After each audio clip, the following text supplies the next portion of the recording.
చూసారు కదండి ఎంత చక్కగా ఉందో. బ్రష్ తోటి ఇలాగ పెయింట్ వస్తుంది. అలాగే ఇదంతా కూడా మనకి ప్రింట్ అనేది రావడం జరుగుతుంది అనమాట అండి. అంటే ఓ శారీ అండి. శారీ బ్లౌజ్ వచ్చేసి ఇలా మనకి కాంట్రాస్ట్ అండి.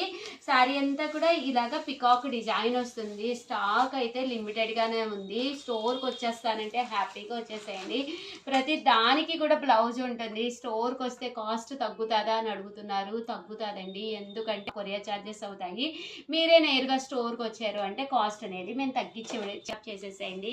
ఇంకా కలర్స్ విషయానికి వస్తే ప్రతి కలర్ కూడా అద్భుతం అండి. ఒక దాని మించి ఒకటి ఉన్నాయి అనమాట అండి. కంపల్సరీ కాటన్స్లో డిఫరెంట్గా కావాలి అనుకున్న వాళ్ళు ఇలాంటి వెరైటీ అయితే మీరు కంపల్సరీ పెట్టుకోవాలన్నమాట అండి. ఈ బోర్డర్ కలర్ ఏదైతే వచ్చిందో అదే కలర్ మనకి బ్లౌజ్ కూడా చాలా బాగుంటుంది. పింక్ అండి, చాలా బాగున్నాయి ప్రింట్స్ కానీ అన్నీ కూడా ఫెదర్ ప్రింట్స్ లా వచ్చినాయి.